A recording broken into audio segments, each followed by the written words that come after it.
Well, the line in there, and I don't know why this hits me, but it does. And he talks about the Night Brigade. The imagery with just those two words, the Night Brigade, it captured me, and I'm like, okay, I got to listen to this. And so the same thing happened when I listened to, well, actually really listened to Thunder Road, because my dad was a huge Roy Orbison fan, as am I. And when he says the line, he talks about Roy Orbison and for singing for Only the Lone. Yes. So I'm like, okay, I get it now. I got to listen to this song because he's got a good line. He's hooked me with that.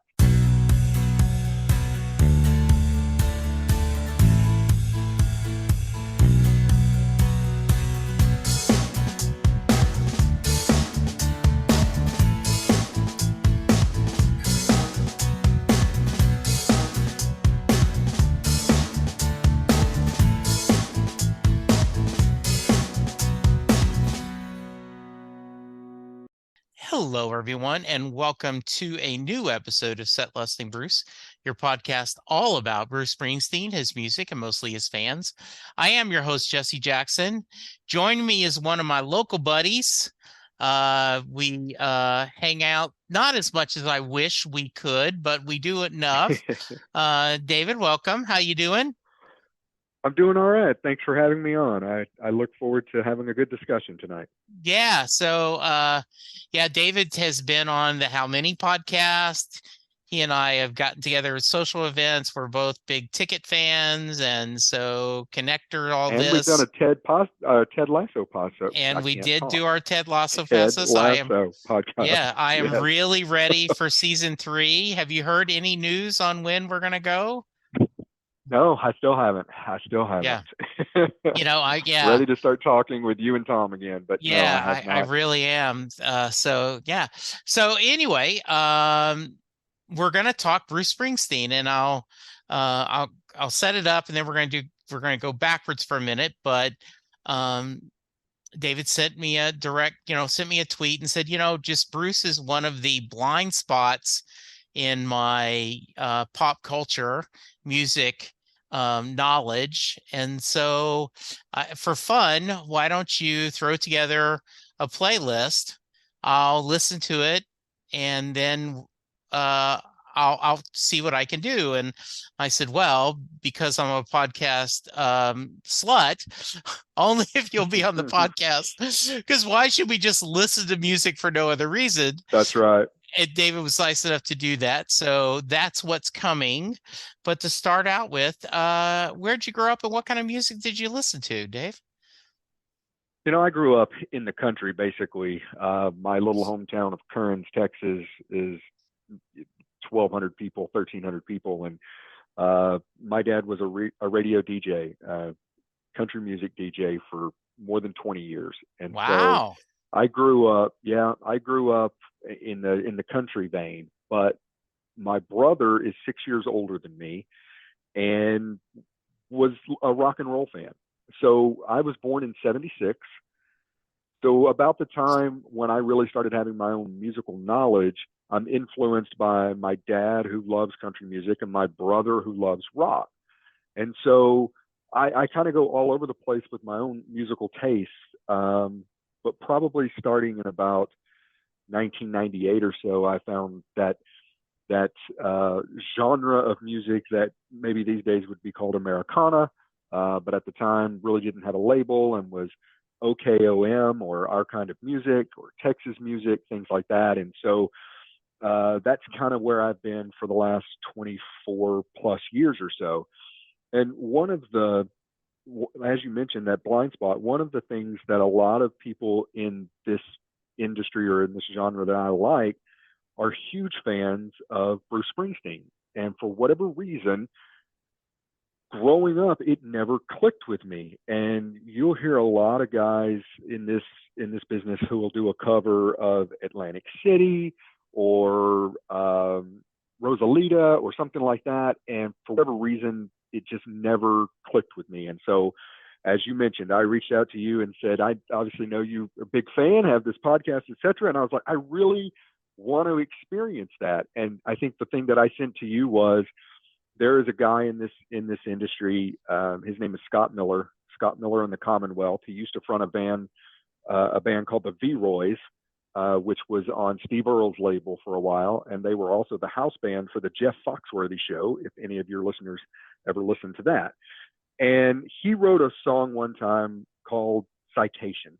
And there's a line in that song, and it's really about growing up and rebelling and being involved in music, etc. And he wrote a line, and it said, if the boss had been a preacher, he could have led us to the Lord.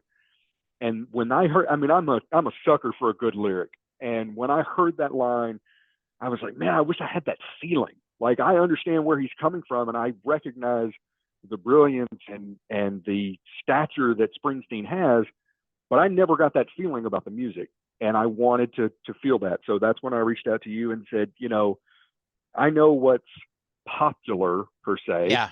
but what is his best? Right. And so that's kind of what I asked for you to put together for me. Interesting. Now, who is this musician again? Scott Miller. Scott Miller Okay. is Scott Miller, and the Commonwealth is, you'll find it in various forms, but Scott Miller and the Commonwealth, or Scott Miller, or the V-Roys was his original band. So, because one of the things I'm going to try to do in 2023, it's easy to say I'm going to lose weight, I'm going to save money. What I want to do is explore new music. I tend to be very, John Hyatt, Bruce Springsteen. I'll throw in new Brian Wilson, the Beach Boys. I'll just tend to, Jason Isbell, but I don't go out searching for new music and new bands. So I reached out to people and I said, okay, who are people that I should listen to and I could try. And then I'm going to, once again, because you don't want to waste it, I'm going to actually do an episode like, okay, I've listened to, this album and these songs, and, kind of give a feeling how I like it or not. So I'm hoping that, because usually when my Spotify, how at Spotify will give you that list of you're listening to, mine's like Bruce Springsteen, John Hyatt, Bob Dylan. I mean, it's like, and everyone else has these 3 or 4 days, and I'm like, I don't have a lot of diversity. Yeah, and I get that, and that's one of the reasons. Like, for me, Springsteen is one of those things where I wanted to branch out and get more, because, like I said, in this genre, there's a lot of people that absolutely love him, and I get it. And yes, for sure, add to your list Scott Miller, no question about that. That's one to definitely add. And particularly that song or that album. That the album is also called Citation, the one that I'm referencing. That would be a good one to start with. And that's then good. The one before that, his first solo album was called Thus Always to Tyrants. He's from Virginia. So that's the state motto of Virginia. And those 2 albums, Citation and Thus Always to Tyrants. But anyway, so he's a huge Springsteen fan, of course. And also guys like Neil Young. He does a cover of, oh God, I forgot. He does a cover of a Neil Young song that's great. And but regardless, so that's definitely him, and that's what led me down that path, long ago. Did I send you the link to that Dead Man's Town, that collection of Americana artists doing Born in the USA? No, but I know what you're referring to. Okay, I know what you're referring to. Yeah. Because several years ago, like Jason Isbell and Amanda Shires and Hank Williams' granddaughter, I can't think of her first name, but Holly. Holly, bunch of Americana artists redid Born in the USA, each of them doing a different song, which was very cool to do. I'm a big fan of Americana too, or Texas Red Dirt, however you want to do it. It because I grew up, my parents only listened to country music. I mean, we never had a pop station on. My mom loved 50s rock. She would like Fats Domino, Bobby Darin, things like that. But, during the British invasion or anything, none of that was in our car radio. So I do think it's interesting. When I was growing up, Go ahead. I was going No, to say, yeah, no. when I was growing up, K Love Yeah, back in the day was yeah, the radio station that my mom and dad liked to listen to if yeah, they weren't listening to country or whatever. So I grew up like you said, just the 50s music. I don't won't even say it was rock, right? There was, yeah. from Elvis to, like you said, Fats Domino. And so I grew up with an appreciation of R&B, and then as I got a little older, I got into Motown, and then it just goes crazy. So I've had periods where I've listened to nothing but Bob Marley and reggae music to nothing but 90s R&B and just all the things in between. But at the end of the day, I grew up and have a real affinity for classic country and swing, just swing music, Bob Wills and the Texas Playboys, etc. And so those are kind of my home base, I would say. You know Um, what? What I'm going to put my grumpy old man hat on. It was a better life when K Love was doing, oh, now that if you yes, turn in K Love, you hear yes. songs from the 80s and 90s, right? You hear 90s grunge, and I'm like, Yeah, what is but happening? yes, what Like, is this? Yes. give me, Yeah, yeah, K Love it's was our it's oldie station off-putting. listeners if you're doing right. And yes, you would and so now that it is interesting. Um Yeah, it's yeah, painful at times for sure. So I would say for me, like I said, I was born in '76. My yeah, brother is 6 years older. So when I was 8 and Born in the USA came out, that is probably my first introduction. Well, I know it's my first memory of yeah, Bruce Springsteen for sure. And obviously, I think when I think about Bruce Springsteen and I think about, if somebody says to me Bruce Springsteen, the first image that pops into my mind is Courtney Cox dancing in the yeah, dark. It is the thing that pops into my mind. Now, I was that age, and it obviously came in, and I can see that, and I can see Bruce doing Born in the USA at some concert. It's a live concert. I can see him doing it, but I don't know where it was or yeah. anything like that. With I the don't know if it red was Live Aid or bandana, what. the cut Yep, off, jean jacket, and just yep. yeah. Maybe I it was also Farm Aid. Yeah, Yeah, yeah, and I also think of um, the small little band, when they're doing the Glory Days video, right? This the band yeah, all crowded on that stage, and that yep, I remember at the time thinking, gosh, that looks like they are having so much fun. I mean, just no yeah. matter how you want to slice it, it's a lot of fun. Yeah, So growing up and being 8 and listening to the Born in the USA album, I yeah, know I had that album. I know I had that and wore it out, I'm sure. And then tried to go. I'm sure my brother listened to something else. In fact, I can remember the double live album that came out next. I know we had that. I know I had that on LP, but I don't remember any of those songs grabbing me. And I couldn't have sworn to you until you sent me your playlist. yeah, I don't know that I have ever heard Thunder Road or Born to Run ever before you sent it to me. I know it's embarrassing, and I say that I'm sure I've heard it. I'm sure in the cosmos I've heard it, but yes, I never sat down and listened to the words and got it before you sent it to me. And so when you sent me your list, I said, hey, put together like 15 songs or whatever. You put yeah, together like 11 or 12 songs, but it was like 30 because you gave me some live cuts, different yes, versions. yeah, Um, so to talk about that for a second, so yeah, some of the songs, one of the, so like I said, in the music that I like, guys are yeah, a dime a dozen that do a version of Atlantic City, right? right, And for some reason, there are good versions of that and there are bad versions of that. But frankly, one of the best versions that I've ever heard is that one that you sent me where it's an Irish version. I was yeah, blown away by that. I love that. That was fantastic. I thought that yeah, was fantastic. yeah. So I wanted to So give you kudos for that. yeah, like I know the band did a version of Atlantic City that's really well done. It is I've told this story a couple times that I was in New Orleans and we were at the Spotted Calf there on Frenchman Street, and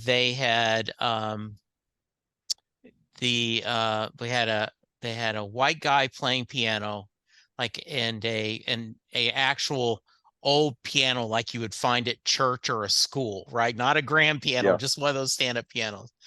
And they had it looked like a maybe Hispanic guy singing lead, an African American woman singing lead, and he had a guitar, and somebody had a stand-up bass, and he said, we haven't rehearsed. This is just pretend we're in the living room. We like to do this every few weeks, so we're just going to have fun. And so they took a break and they passed the hat around, and she was walking by, and she's, oh, thanks for being out here. And Linda looked at me and said, go ahead, ask her. And she's rolling her eyes, and the singer's like, what? And I said, I'm a huge Bruce Springsteen fan, and she knows I'm dying to ask you guys to do something. And she goes, oh, Atlantic City is one of my favorite songs. You want me to do Atlantic City? Yes. And so they did Atlantic City for me. So that's great. That's Yeah. fantastic. To give you a little background, so Bruce had done an album of Pete Seeger songs, cover songs, the Seeger Session, and album that is a hit and miss for me. I've been very candid that part of the reason why I don't like a lot of the songs is he doesn't sing them the way that my dad sang them. And so therefore they sound wrong to me. When Yeah. Bruce does Fergie Winna Corton, he isn't singing it the way my dad did when he did Fergie Winna Corton. But they toured, and so they expanded it. And the song I sent you is live in Dublin. So they're in Dublin and they're doing it. And yes, I think that's a great version of Atlantic City. It really is. Yeah. It really is. I would say I didn't have a good appreciation for the song in many of the versions that I've heard, including, frankly, the original. But I do like that version. Of course, I'm a sucker for that Irish lilt type thing, and so there's a lot of good songs like that hit me for sure. Yeah. So when did you go? Like, what was your thought going into this? The only thing I asked you is I said, okay, Dave, what is your, like, are you a heavy banger? Or, and you said, if I'm going to lean, it's going to be toward more country. So I said, okay, I won't do totally country, but I will try to think of that. So when you went into, what were your thoughts going into this? Like, what was your plans? How were you going to go through this list? So frankly, I just turned it on and just listened to it. Okay. And just ran through it a few times. And then once I had listened to the songs, to be honest, at that point, I still wasn't sold. And so I was like, all right, hold on a second. Let me back up. And one of your Twitter followers had also sent a YouTube link with some of their things. And so I went and I listened to the songs from there, and I just did it while I was working and just had it going. But I think what really got me was, and let me back up and say this. So one of the other things that started it, or what prompted me to reach out to you in the first place, I've had this thought for a long time to ask about, or wanting to try to delve further into this. But the thing that got me is I was looking on HBO Max, and I saw a preview for the Howard Stern interview. Yeah. And so I was like, you know what? I'll watch the Howard Stern interview. And I did. And I was like, okay, cool. So here's my question before I go into anything else. I'm sure you can give me some just quick background here. What's the problem with Stern and Bruce's wife? What did Stern say at one point? Yes, that is. So I guess in the past, because I had to do some research on that too. I guess he had spoken poorly about either Patty singing or and maybe Bruce selling out or something. Okay. I do know that I did think that was funny that Bruce said, she's Sicilian, she's got a long history. Yeah. And Howard's like, exactly. Oh, okay, sorry. Yeah. Exactly. So I was curious about that. So what did you think of the interview as someone who, I don't know if you're a Howard Stern fan or... I haven't. I 20 years ago, I would have said I was a Howard Stern fan, and I Yeah. hadn't honestly probably listened to Howard in 20 years. Yeah. So whenever his movie came out, I had listened before that, but I can't say that I've listened in a very, very Yeah. long time. So no, I'm not going to put myself into the Howard Stern camp, but I don't mind an interview with him at Yeah. all. But I really loved it. I thought Bruce going into detail and going into the stories and kind of just the way he transitioned from guitar to the piano, etc., and gave Howard some of the things that I think he wanted. It was really cool. I thought it was a really good interview. I don't know what some of the feedback has been in the fandom, but I enjoyed it for sure. And so what it prompted me to do, go ahead. Yeah. No, so I was going to say, there's a little bit of brouhaha right now that Bruce's tickets are so expensive. And so at this Sure. point, it feels there are a group of fans who he can't do anything right. Like, for example, they just announced, as we're recording this, that there's going to be 31 US dates, 31 European dates. And if you want, you can pre-buy for like $599 all 31 shows downloads in an MP3 form. Oh, there he is, just asking for more money. Now, the reality is, since his tour in 2012, 2014, I'm not sure exactly, they've been doing that. Every show comes out and you can download it. Now, the price started at $9.95. They're going to be $15.99. So the reality is, if you were someone who was going to buy every show, they're giving you about a 20 or 30% reduction by paying in advance, right? So I don't think that is money grub. It's just people want to do it. I'm not going to buy every show. I will buy the ones I attend. And then if he pulls out something unlandish, like, he does 2 or 3 songs that you're like, holy crap, I can't believe he did those, I'll buy those. So that's a little bit of people upset. And so when it was announced, a couple of people like, I'm tired of Bruce. He's overexposed. And I did have one guy who was honest enough that I said, hey, what's the hearse? He's got an album to promote. He's got, and then they didn't like the covers album, some people. And the guy come back and said, okay, I'm going to shut up because that was one of the most insightful interviews I've heard.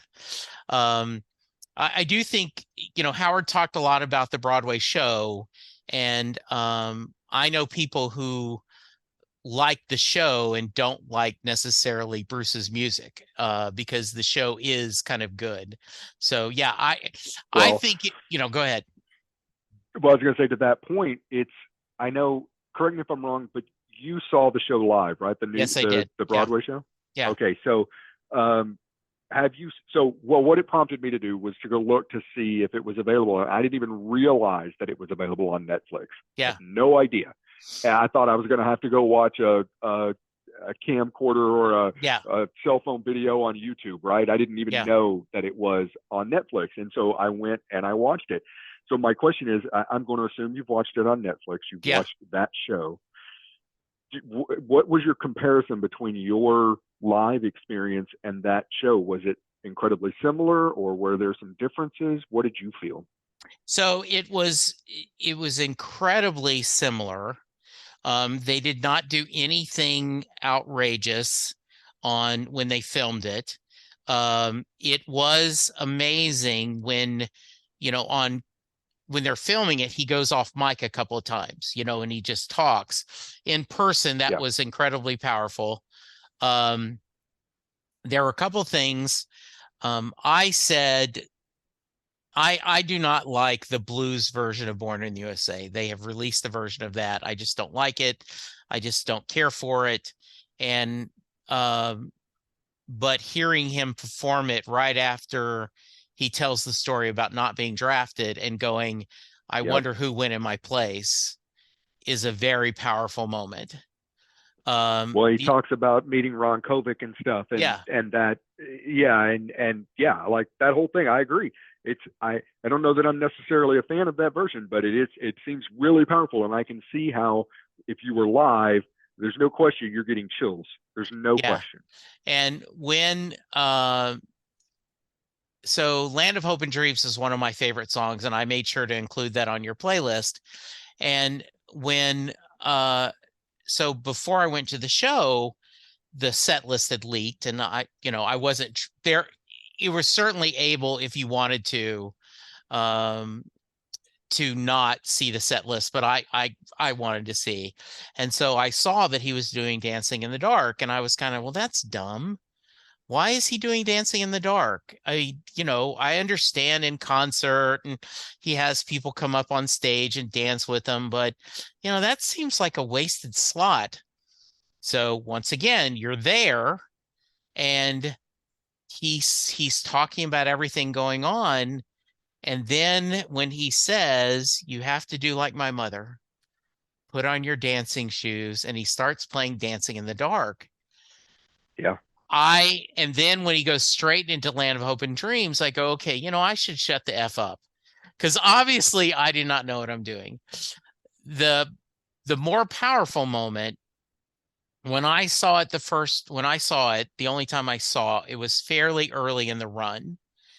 And later in the run, when he was doing the Wish, which is the song about his mother, he did not tell on stage when I there that she had Alzheimer's. Now, the fandom knew that, but it's not a secret.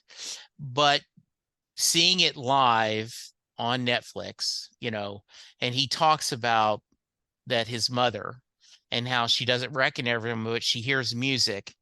And when he says that line, you'll know me in a glance, and Yeah. says, you'll know me.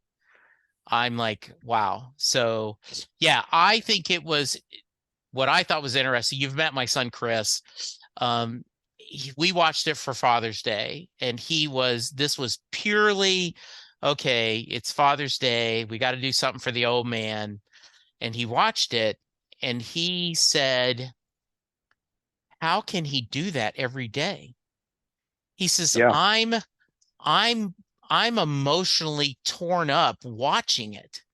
How can he do that every day? So yeah, it was just as powerful in person, probably a little bit more. The audience was incredibly well behaved. It was good. And so it was truly one of the best things my wife ever gave me. My wife is the one that said, look, it's a lot of money, but go. And I was glad I got to go see live. Well, I'll tell you that it had an impact watching that show. It had an impact on my appreciation for sure. Yeah. The combination of the Stern interview, and then just watching the Netflix thing. So I told you I'm a sucker for a good line. A good line in a Yeah. song will hook me faster than anything else. It can be a dumb song, it can be a hokey song or whatever, but if it has a good line, it'll stick with me. And so I think one of my favorite songs that you didn't include in your songs is Growing Up. Yeah. Because so I don't know, I'm just based on the way that he started that show and everything else, I'm assuming it was one of the first songs he ever released. I don't know that for a fact. Yes, it was. But, it was from his first album. Yes. So when especially when he does that Netflix thing and it's like, it starts with a magic trick and it goes into this. Well, the line in there, and I don't know why this hits me, but it does, and he talks about the Night Brigade. Yeah. The imagery with just those two words, the Night Brigade, it captured me, and I'm like, okay, I got to listen to this. And so the same thing happened when I really listened to Thunder Road. Yeah. Because my dad was a huge Roy Orbison fan, as am I. Yeah. And when he says the line, when he talks about Roy Orbison and singing For Only the Lone, yes. So I'm like, okay, I get it. Now I got to listen to this song because he's got a good line. He's hooked me with that. There are other ones that don't hit me. Right. Rosalita. Yeah. It's okay. It Yeah. doesn't. It's not my Yeah. favorite. Uh, so to expand. So when I spun off or kept going, really what I did was listen to the essential Bruce Springsteen on Yeah. Spotify. It's 30 songs maybe, Yeah. and I listened to it for I said no kidding. I listened to it for probably 5 days straight. Yeah. So it gave me a deeper appreciation of some of those songs.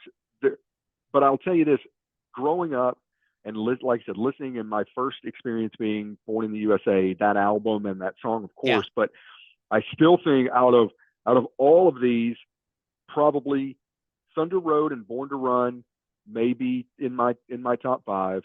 Growing Up is in my top three, but I Yeah. still think my favorite song of all time is still probably going to be uh, Glory Days. I, Yeah. I don't. I'm sure that it's overplayed or too popular or whatever the sentiment may be within the fandom, and I get that. But the song itself, the message and the meaning and what it means to me anyway, Yeah. it's still my favorite. I have that. I am that guy who knows those people who live in the glory days.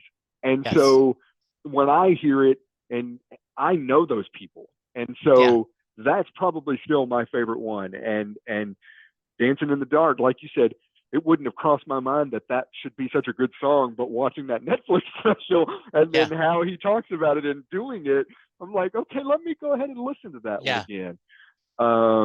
Dancing But in the one Dark is that, one of the biggest covers. Like if you do a Google search, the bands do all kinds of versions of Dancing in the Dark.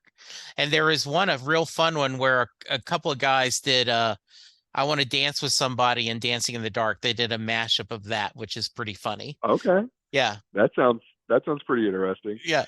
Um, I think the one that feels like it may be a Bruce favorite, just based off of uh, the Howard interview and then Yeah. the Broadway show, but frankly, Tougher Than the Rest. It's okay. It's not great for me. Okay. I I don't was know surprised why. because it's very much a country song. Well, and so that's what I was going to tell you, and that's what I was going to ask. So you kind of geared your playlist towards that, and I think Yeah. maybe so. Trying to get into him before, I had listened to the Nebraska album because everybody was like, Yeah. "Oh, you like country music? You got to Yeah. listen to Nebraska." I don't get it. Yeah. I don't get it. It does not click with me, and I don't know why. It does not feel that good to me. So I don't know. I think anytime somebody says that you've got a or that it's a country or he's Yeah. doing country, it doesn't feel that way to me. It feels slow. Yeah. And I'm better with a more upbeat rocking sound, Okay. or at least that's what I think I want to hear. But so like going back and listening to that essential over and over and over, What it are goes to songs Tom that Joad. stick out to you? I really want to hear, he talked about, in that Stern interview, he talked about doing a version of Ghost of Tom Joad with, what's his name Tom from Morello. Rage Against the Yeah. Machine. Yeah, I really want to hear that. I have not heard that version. I think that would be cool. Okay. Um, So he and then toured with Bruce. Morello toured with Bruce when Little Steven was filming the last season of Lilyhammer. And so they would do that every night. Easy to find it on YouTube. They actually did a studio version. You can also Google and find Morella talking about the first time he did it, because Bruce had heard that Rage Against the Machine had done a version of it. And so he said, "Hey, Tom, do you want to join me on stage and play it?" And there was all debates on, I don't have it right, but which key they were going to do it in. And Bruce just kind mm-hmm. of said, "We're going to do it in key blank and it'll be great." And Tom said, "We did it in that key and it was great. And now I know why he's the boss." Yeah. Yeah. Um, so I like Out in the Street. Yeah. That's there's a couple of good lines in that one that capture me. So Um, that's my son's favorite song. And I included that. I think, and especially now that I know you love lines, I think there is so much truth in that. On Monday, when the foreman calls time, I've already got Friday on my mind. On my mind. Yep. That is just, and Chris goes, Dad, I don't care if you're a CEO or or somebody at the bottom, in the mailroom. Monday morning, all of us are thinking about Friday. So yeah, that's a Yeah. great line. Yeah. Yeah, it really is. Mhm. Devils and Dust. That's another Yeah. one that kind of sticks with me. I like that. I think that's a great song. And I like The Wrestler. Yeah. Um, another good one that I like. And then of course, just one that is probably again more probably derided than the fandom just because of the popularity, but Streets of Philadelphia. Yeah. It's still a great song.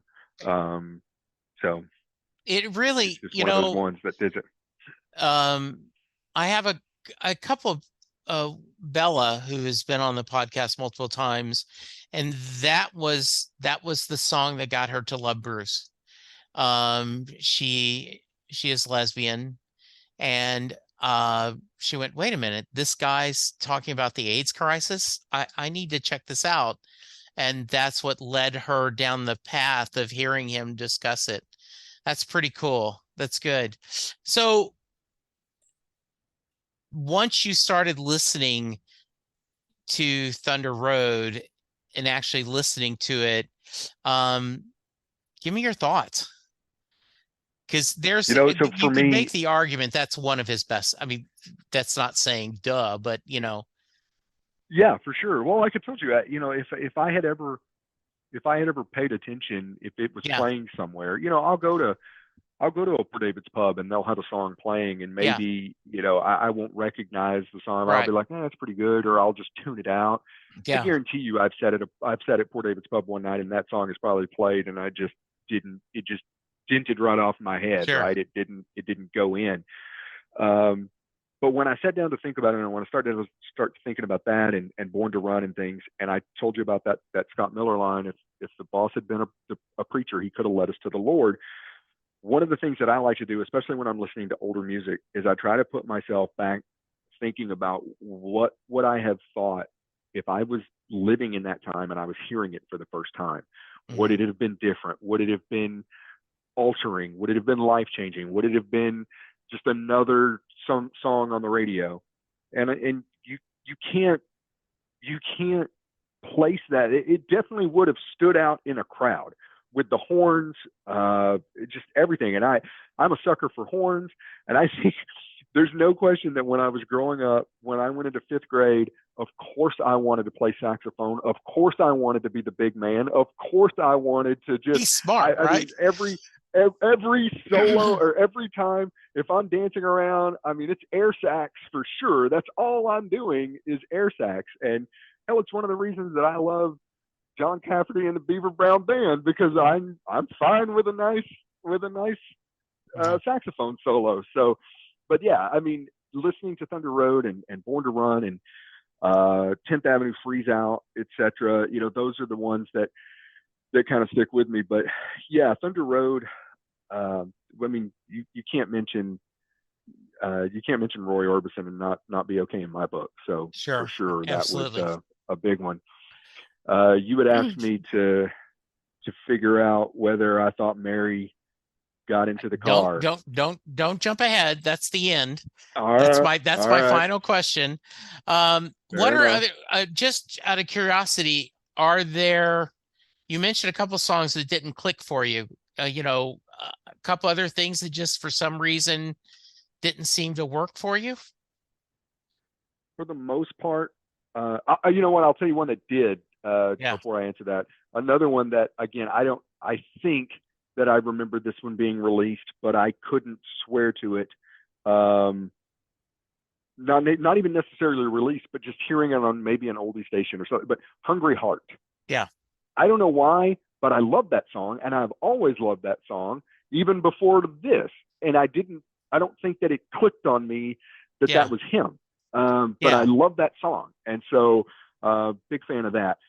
But honestly, for me, sometimes there are some songs that are supposed to be, um, well, I'll put it this way. Most of the time, if I don't like a song, it's a slow song that's supposed to be a power ballad or it's supposed to Okay. be moving. And I am like, all right, well, when is this going to be over? Because it's 4.5 minutes of Yeah. droning on and on. And Yeah. it's that type of thing. So there are some like that, frankly, the Ghost of Tom Joad kind of can get like that. What's the one? Um, why am I forgetting the name? It's the Trooper. Yeah. Yeah. Um, Highway Patrol. Yeah. Highway I'm Joe Patrol. Roberts. Yeah. Yes, it just, I don't know why, but it doesn't click with me. Yeah. I'm like, where are we going with this? Why is this taking so long to get somewhere? And it just Yeah. doesn't click for me. And I don't know if that's a failure on my part or it's just a No, preference no, no. thing, but that's it. So I include that because it is a different song. Johnny Cash did a version of it that I would argue is probably better than Bruce's version. It very much sounds I like a don't know Johnny that I've Cash heard it. song. Yeah, Yeah, Johnny Cash yeah. does it. Yeah, that's a great version. Um, the Sean Penn did a movie based on it. One of his yeah, he ended up doing one of his songs is one of his movies is based on that, and I can't that Hmm. might yeah Indian Runner is based on that song. So good.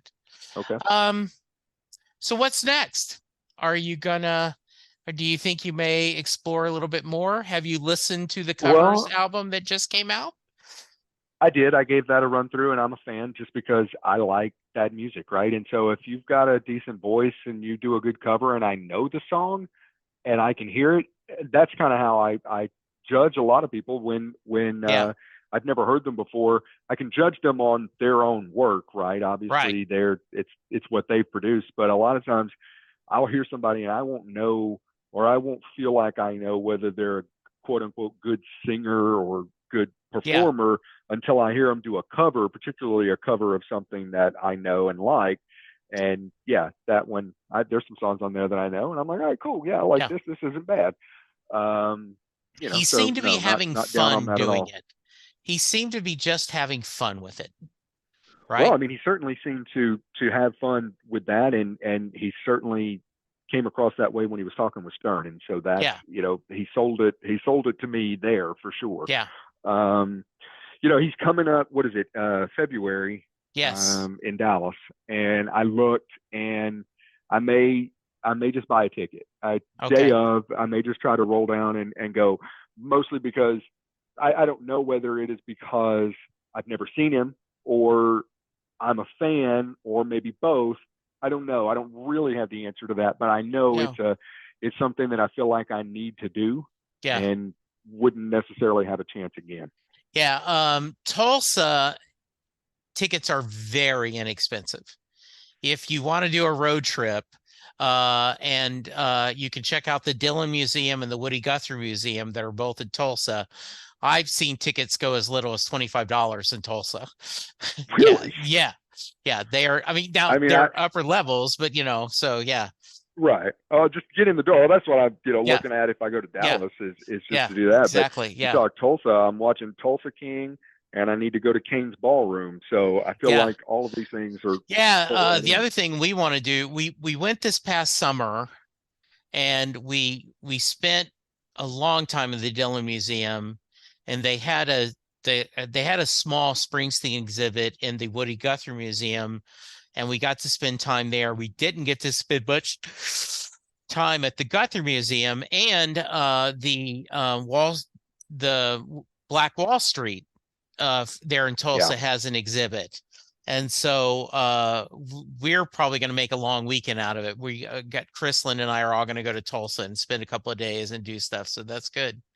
Good. That sounds Well, fun for that sure. sounds great. So you might keep pursuing a little bit, huh? I mean, I definitely will keep it in the rotation. And there's some, so I have what I call a good stuff playlist. I mean, Yeah. granted, it's got, 1,500, 1,600 Yeah. songs, but they're the ones that I want to hear all the time. And so I did add, Thunder Road, uh, Born to Run, um, uh, Growing Up, and Out in the Street. I did add those into Good. it to just keep That's hearing nice. those. Yeah. And Frank and I already had Glory Days in there, Yeah. and so yeah. But no, That's nice. it's one of those things where I'll take it. do I feel like that I have the same love that I wanted to feel after hearing Scott Miller say that line? Yeah. No, but I do think that I definitely have a much bigger appreciation, for sure. So I won't, what I'd summarize, right, is that um you now at least emotionally can enjoy the music a little bit more than before it was pure academics. Like, okay, obviously, Yeah. obviously he's, really good, but, just not my cup of tea. And to hear this now, a few things speak to you. I will send you a Yeah, I link. could enjoy going to the concert Yeah. rather than suffering through the concert. Yeah. I can put it Like, that way. okay, I'm Like getting I this would off have my done it as a checklist. sense. Exactly. I would have done it as a sense of obligation to say, yes, I saw Springsteen, Yeah. Right. versus, oh, I'm going to get to go see Bruce Yeah. Springsteen. There's a difference. Absolutely. I will send you a link. There is, I had a young woman on my podcast a few months ago. She's a incredible overachiever. There's Springsteen Hurdle, where you can go and it'll play 1 second of a song all the way up to 15 seconds, and you have 7 guesses to try to guess the song. And so she created it, and so I had her on the podcast. She's now a senior at the Wharton School at University of at Penn. Yeah. And she was Ivy League Rookie of the Year in women's basketball. Like, she's like, Okay.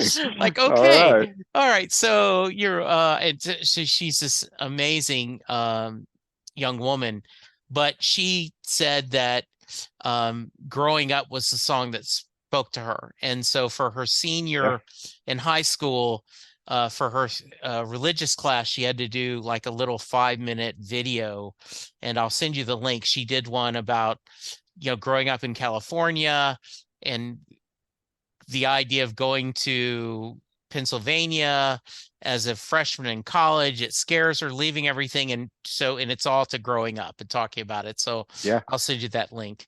Chris loves I'll watch Growing Up. that. That's cool. I mean, it is a great song. It's a great song. Yeah. It really is. And like I said, just that when he starts that Netflix show and Yeah. or the Broadway show, Yeah. and that's the one, I was like, Yeah. all right, hold on, that was good. Yeah, That that's was great. good. Yeah. And I That's started to good. pay attention for sure. Very nice. All right.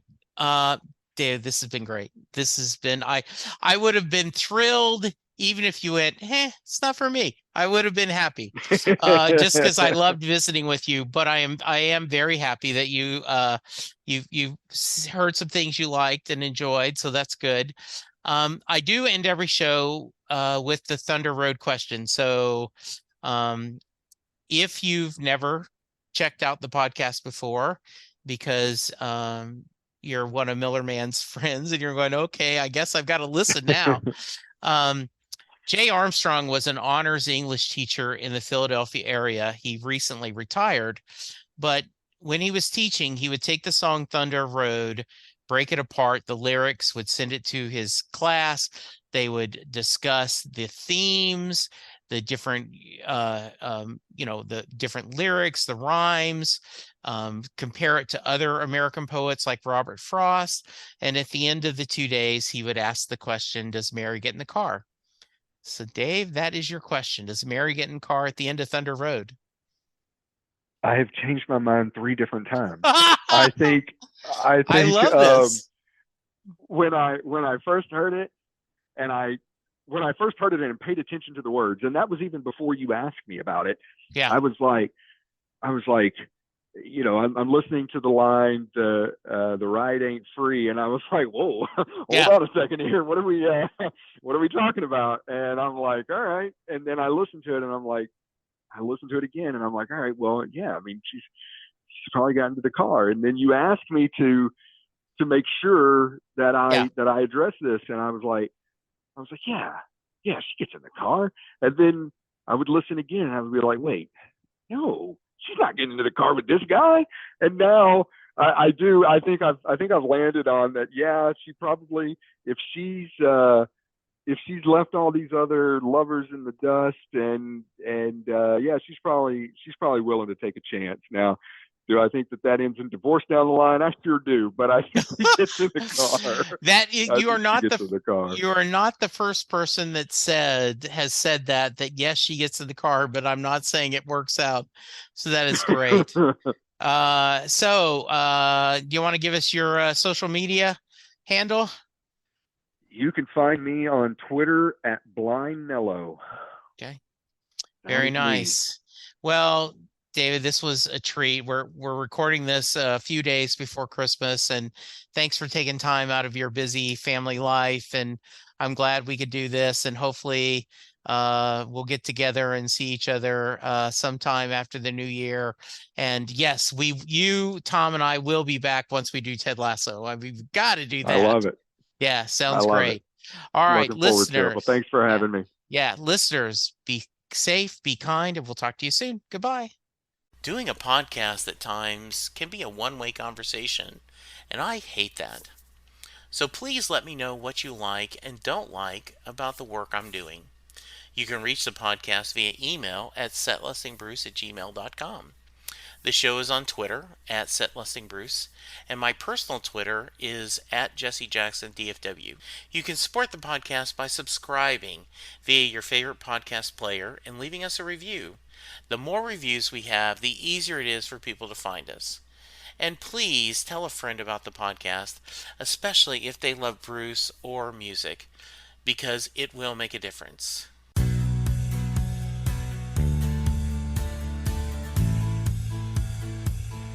You just heard the fun talking, hard rocking, music loving, album ranking, fan thinking, joy spreading, lyric reading, story sharing podcast that is the one, the only Set Listing Bruce. The theme for Set Listing Bruce was written by David Rosen, used by permission.